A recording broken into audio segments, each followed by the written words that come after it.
What's up, Robo Climbers? Welcome back to another video. We are back here in the headquarters garage. We are doing yet another video in the series we're calling the Last Hoorah.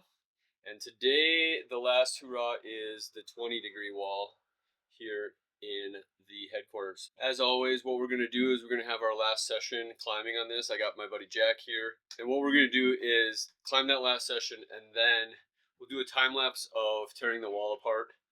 And if there's any features or tips and tricks that I remembered from the build or anything like that, then I'll make sure to share those with you. If you are interested in how I actually built this wall out, I'll put a link to the playlist of when I was building this, and you can kind of see it from the ground up versus what we're going to do in this video is tearing it down. So let's get some shoes on and start warming up.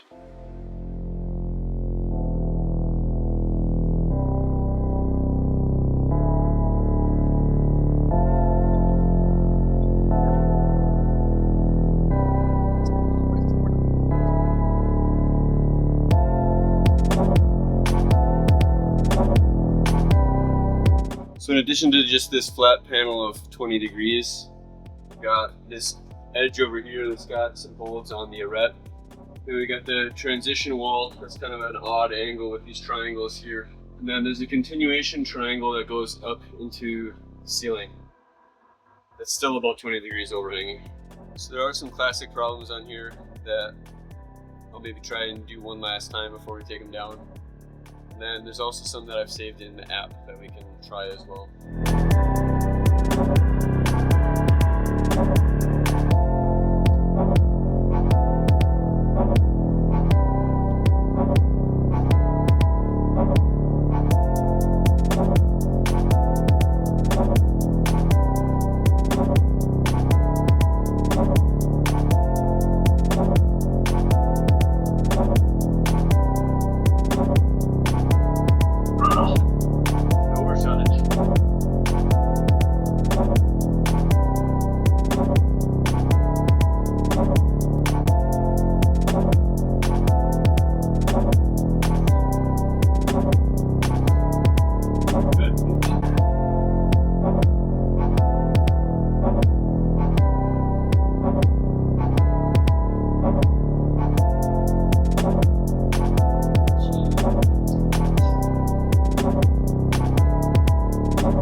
That's a fun one. It's in Florida. You don't have a crane and no rain.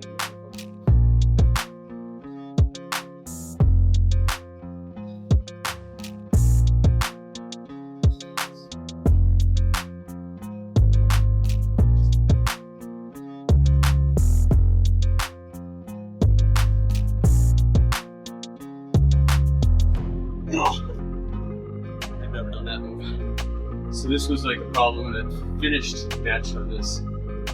And when I did my reset, I wanted to extend it.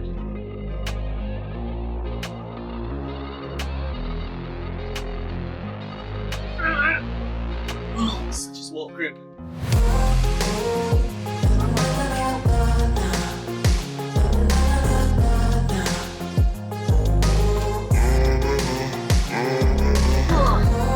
Felt good to at least do that move. I'm going to count that as a victory that I've done one more move on that one before I tear it down. Next one I'm going to try is this one with blue tape on it. It actually doesn't go all the way to the top, it just finishes with a match on this sloper, which was crazy in the original version. But I've since changed the start on this one.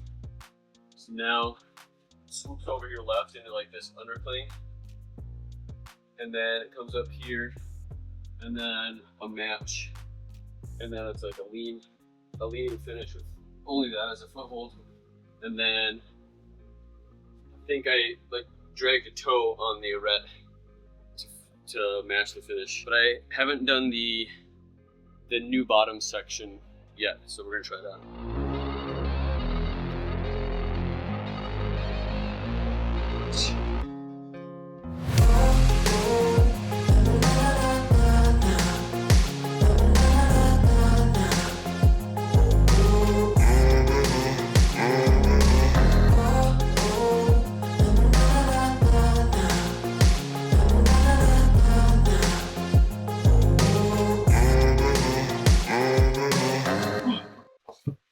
short one. Yeah, but it finishes on a sloper, so I think the body position is pretty specific. 2 finger at Gaston. Yeah. So one of the things about like a 20-degree or like a lesser angle wall, there's a lot that I love about it, but there's also some things that are hard about it. So the goal would be to have like smaller holds and try bigger, longer moves. But like all climbing holds that are bolt on, they protrude, so they feel like bigger than they are when they become footholds. So that's one of my things I don't like about lesser angles. Whereas like if it was just a really steep thing, you could use bigger holds, but the steepness makes it hard. So to make things that are difficult on a lesser angle, you have to be more creative. On the flip side, I do like it that it's a different style. Obviously, I've got a moonboard here behind me as well, and I really like that style. I like being more dynamic and things like that, but on a lesser angle, you can maybe get more static moves, things like that. It's a give and take. The last one of these taped ones that I'm going to try, red one, I called Last Hoorah Series. Very, very hard problem for me for a long time. Did it, and then I've since changed the finish hold, so the finish hold is harder. I don't know if it makes the overall problem harder or not, but I've not repeated it since I had my surgeries.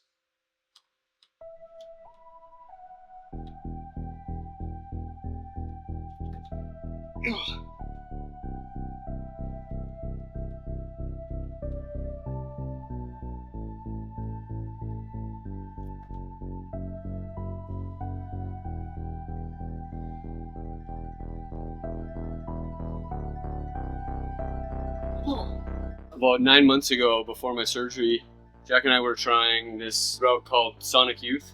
And so I built like a simulator for Sonic Youth on this 20-degree wall. It's not like a perfect replica by all means, but we're going to try that one next.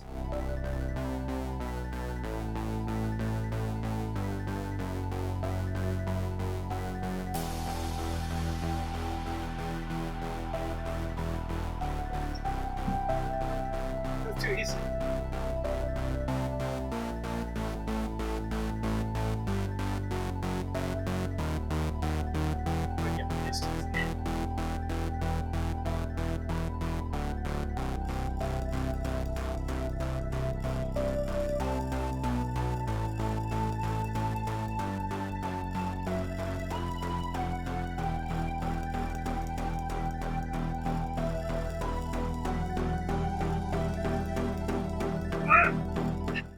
One other thing I promised to do is some of you, the viewers, set problems on my wall. So this one here is set by Caleb Snyder, I believe. He had some set in the previous video as well called Big Dipper. The holes are shaped like the Big Dipper. Turn it to the side, that's kind of cool.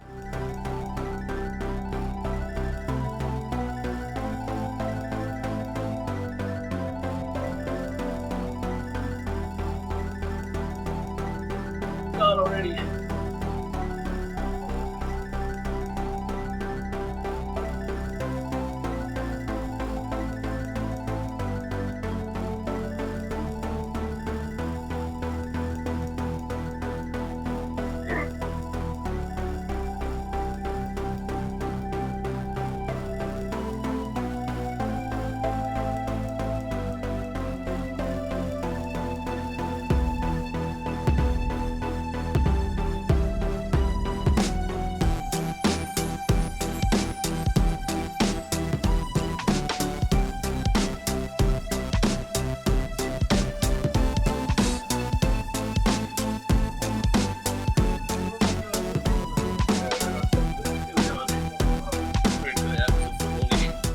Yeah, that was a very cool problem. Now we got this one called Pinched, the T at the end, set by Tom Steele. I think I can do this one by memory.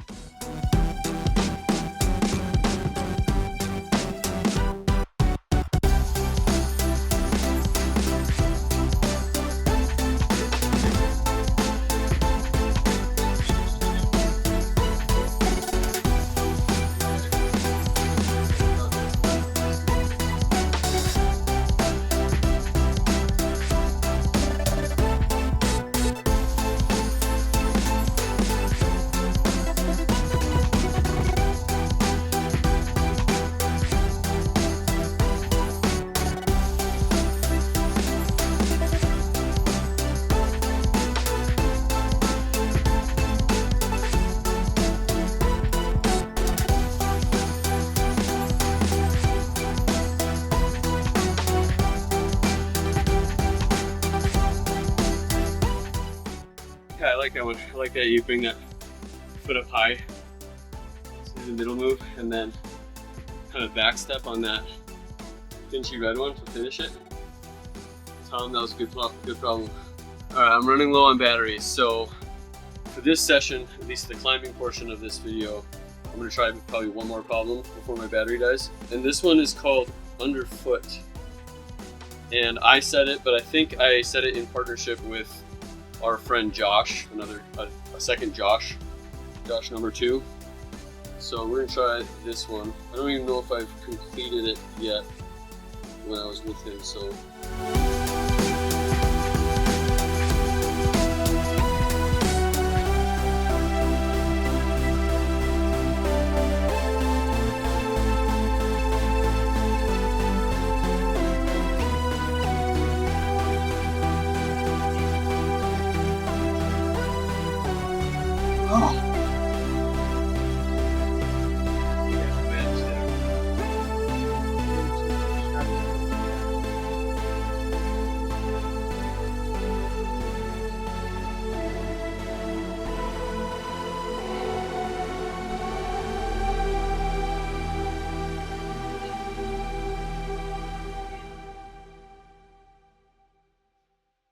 Oh no. Not today. So that was our session on the 20-degree wall. Next thing you'll see is a time lapse of us tearing this thing down.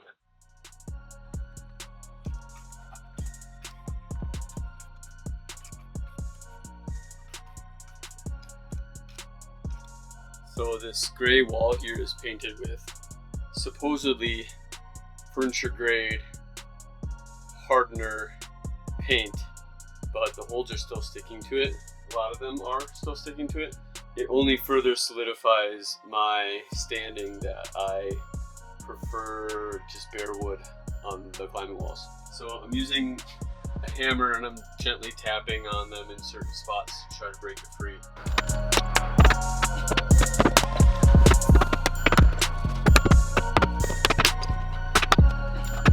In case I haven't mentioned it in this video, the sad part about taking down these walls is only short-lived because Jack and I are actually building something even bigger and better at an airplane workshop basically that he's building in his backyard. So he'll be using the workshop primarily to build a kit airplane that he's passionate about.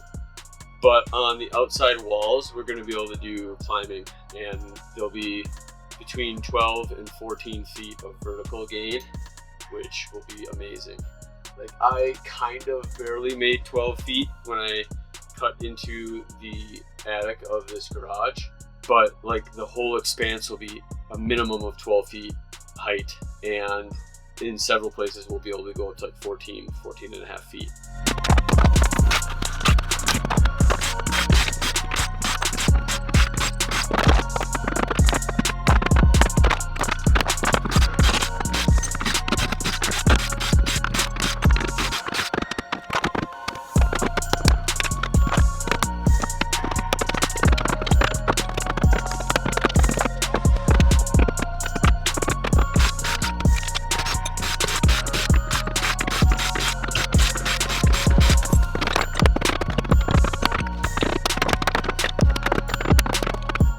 Okay, that's my beautiful blank wall. Nice beautiful blank canvas. So tempting to be like, I want to set something on there now, but we gotta say goodbye.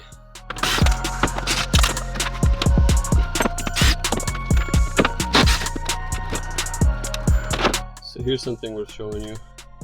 So this bottom triangle piece here, it kind of wedges in from behind to fit in these areas. So that is an option if you don't want to try and line it up and go front here.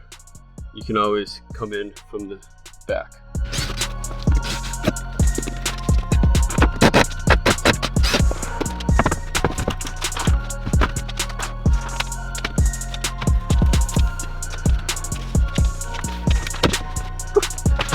Was wedged back in there, so I had to slide it first. Now, I really like what I've done for many times is after the framing is up, I tie it back into the wall. These things, these little, I'll call them little floor joists, and then whether it's plywood or in this case I got this nice 2x12 here, and I tie that into here as like a floor or a walkway. Great for storage. I've used it for my kids when they were little to build a little fort back there. In addition to this stability from being connected at the top and the bottom, just adds a little bit of additional outward stability. That's the next thing I got to take off is this and all this and this framing. Almost done with taking down the 20.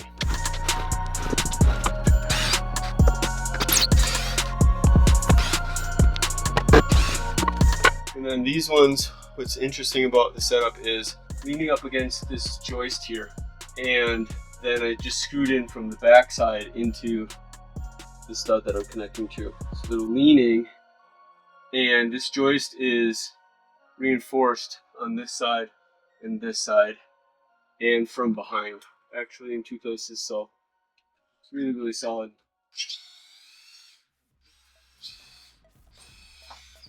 Now the 20-degree wall is completely gone. Thanks so much for joining me in this video and in this series. If you like what you're seeing, make sure you click the chains on the subscribe button, and I'll see you in the next one.